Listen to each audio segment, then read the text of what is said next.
What is good, y'all? Happy Monday! You already know you with that undisputed and the Cowgirls lost.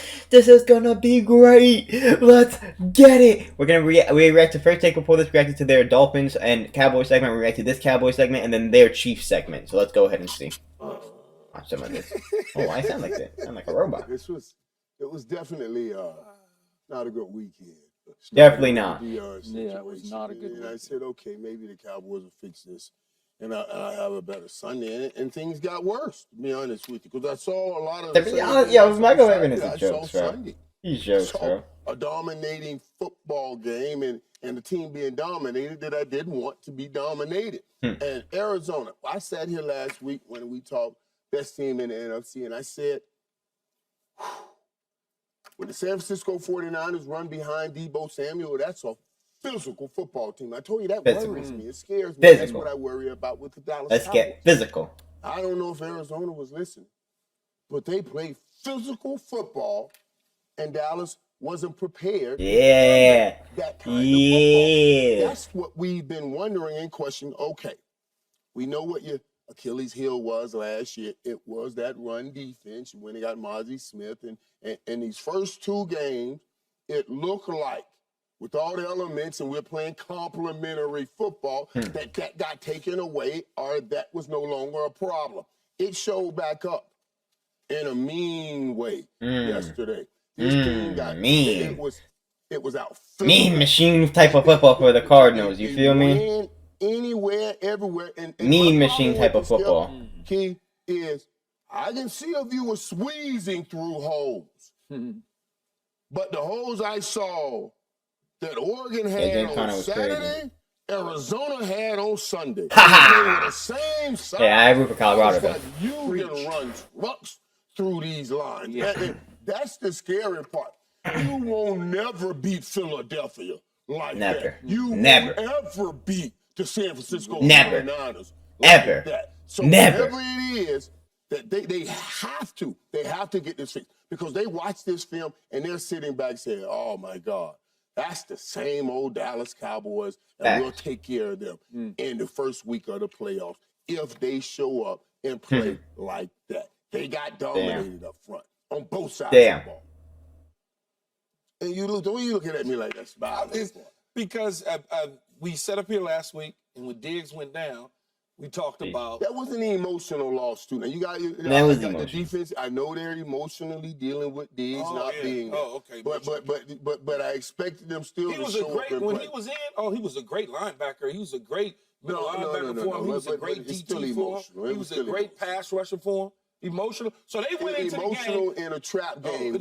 So now it's a trap game. 30 attempts, 2.4 yards a carry. You do the math. I was just saying, man, don't get what you got to get in. Okay? Don't get it in. No, I'm just saying. I try to tell you and Skip, taper it down, man. Slow it down. I gave the Dallas Cowboys this victory because I figured, hey, going into Arizona. Arizona's not a good football team, although I thought Joshua Dobbs played well previous. Got to give him the credit. And then when you look at this, it can't stop anybody.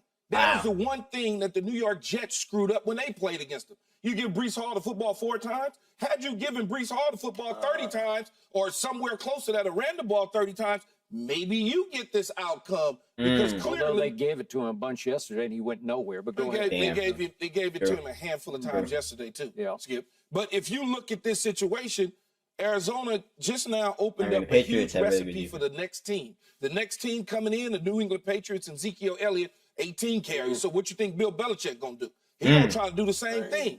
Zeke versus old squad next week. Okay, let's go Patriots. You say to yourself, this defense was touted as the best defense that money can buy from you, Skip. That wasn't the best defense yesterday. You can't sit here and tell me, Michael, that because they lose Diggs, that all of us had an emotional letdown. Key, that's true. They love Diggs. Oh, stop, boy!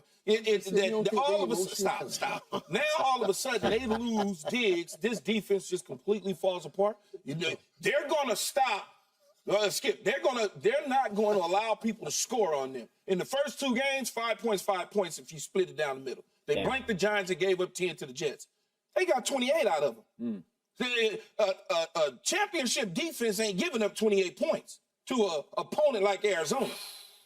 Okay, I don't want to pile on to it, but I want you. I want you and you So just bring it down. It's Love not to over see with. it. They sitting still pretty. Okay? Nah, they're Philadelphia's got to play the Bucks tonight. They still sitting pretty, but you got to slow it down. And we ain't even got to the other side of the ball yet. All right, my turn. Facts. It's the other I side. can make a case that given what we did Richard in Sherman? game number 1 and game number 2, this was the most pathetic loss in the history of the Dallas Cowboys. Given where the bar had been raised to, given what we saw in those first 2 games, a dominating defense and an offense that didn't really get called upon, but looked like it could just go up and down the field on anybody at any time. This was a 12.5-point favorite on the road in a stadium that you know all too well. The Cowboy fans just take it over. It's as easy a road game as any NFL team will play all year. Trust me. Trust me on this. Yes, because Arizona had flashes in the first 2 games, but it's Joshua Dobbs. He was 0-4 as an NFL starter going into this game. He went to And he was on the Cardinals a week before the season started. Okay, so what happened in the big picture? You mentioned it.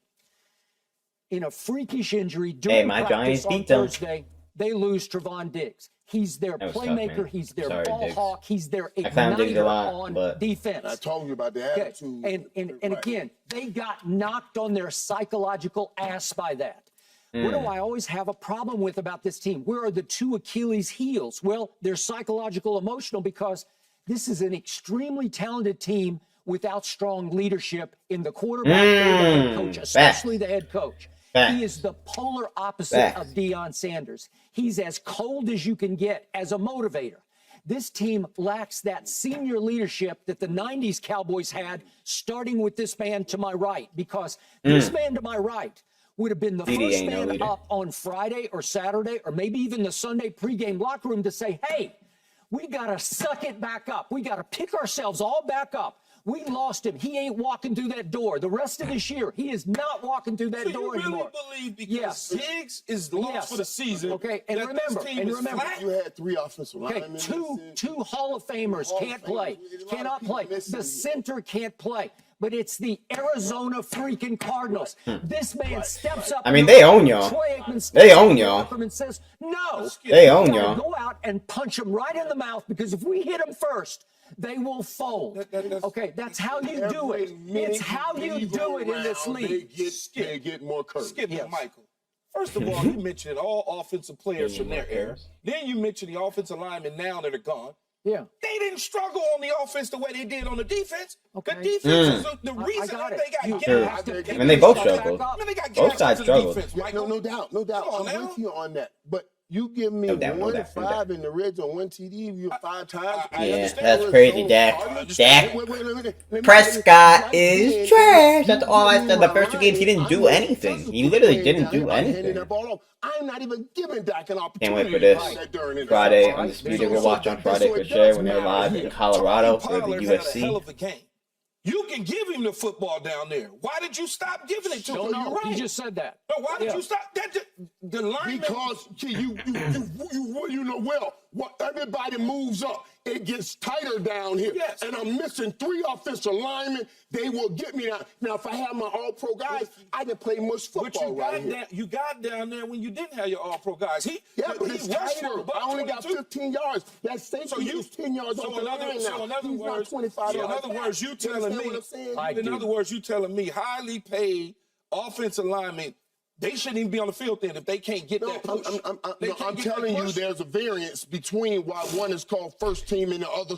Love to see Cowboys fan argue each other about being trash, man. Let's go ahead and see what they had to say about this. Taylor Swift, bro. About Taylor Swift, bro. Taylor Swift every fucking 4 seconds on my Instagram feed, bro. She has a tremendous following, kind of a cult following of sorts. So it could go either way, but I don't think it'll be a distraction to a guy like that. Travis is one of the best in the game. It's going to be tough to distract him. If anything, it'll elevate him. It'll elevate his brand, elevate his play. Obviously, distraction. He and Patrick Mahomes are good enough to say, hey, we need a touchdown because Taylor Swift's in the house. Let's get this done. And, of course, they get it done. So these are the Super Bowl champions. They've been to 5 consecutive AFC championships. They've won multiple Super Bowls. I don't think this will be a distraction. I think this is perfect. Mr. it, Richard. They're taking Hollywood to Kansas City, kind of like Deion's doing for Boulder, Colorado. You know, you getting Taylor Swift to Kansas City, and the way she was excited, Skip.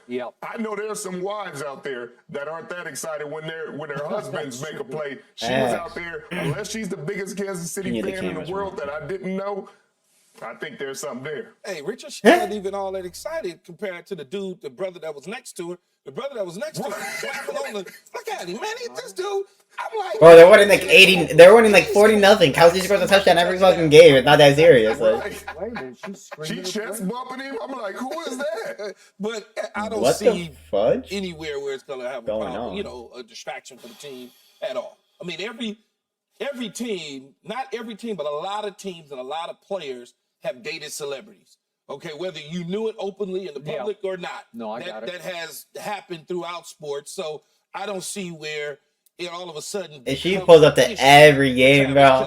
This season is gonna be crazy. She's obviously at the top of her game. This is one of those situations where you got a guy who is up and coming, who all of a sudden bumps into a Swiftie, and then boom. Now this is different. They both at the top of the level, and if they are dating or whatever the case, so what? Big deal. I mean, yay. I mean, that's the way I kind of look at it, Skip. I'm with you. Travis Kelce has earned the right to date Taylor Swift and get away with it in that he's the best pass catching tight end I've ever seen. So he is at the top. This is crazy, bro. I'm really watching the Undisputed. I'm talking about Taylor Swift right now, bro. I used to be the biggest Taylor. Back in the day, I used to love Taylor Swift. Oh my gosh, when I was a kid, bro. The team is going to get asked a whole bunch of questions, and I don't know how you feel as a teammate. How many Taylor Swift questions can you answer before you finally say, "Okay, that's enough of this"? For real, this is enough, bro.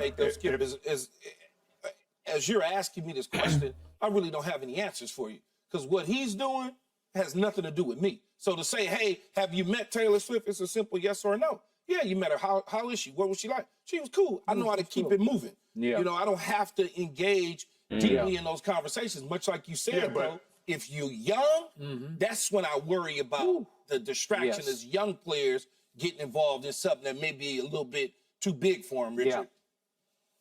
Yeah, I think it's one of those things that's going to end up being a joke around the team. When you got a winning team and you got a winning culture, stuff like that becomes a hilarious joke. They're going to joke about it with Travis all the time. It's going to be a running joke in the locker room. They're going to be like, hey, is Swift around? I don't know if I could, you know, are your bodyguards around? You know, they'll make jokes out of it. It'll be fun because they're a winning team. They have a great culture. They have a championship culture, a championship team, a great quarterback. Now, if they were a losing team, if they were a team that's about to pick top 5 in the draft, maybe it would be a distraction. Maybe it could get annoying. But when you're winning, she wouldn't be there.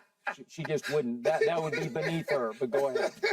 Yeah. Right. She wouldn't be on no bottom 5 roster with no bottom 5. She's on one of the best teams in the National Football League. That's where she at with the Swifties. All right. So just off the top of my head, I flash back to 2007 Spurs. Tony Parker and Eva Longoria. It got to the point where she was riding on the team plane because she had been accepted by the team as kind of a little sister or big sister, however you want to look at it. And everybody loved her. Tony obviously was smitten, and he rose to the occasion by winning the MVP in the finals when they swept LeBron. Remember, this is 2007. The point being, that worked. The relationship, they got married, but then it didn't work out. Whatever, but it worked for the Spurs. It was not a distraction. I think I could argue. Well, if they win a Super Bowl on a Taylor Swift type run, and then I think of Jessica Simpson. I'm not going to be able to handle myself. Let me end it now, bro. Let me end this, bro. Hey, man, Sports Talk for the day got first take up before this. We got 2 NFL games later, man, so make sure to stay tuned for later tonight. I appreciate y'all. Like, subscribe, man. Let me know what y'all think of this.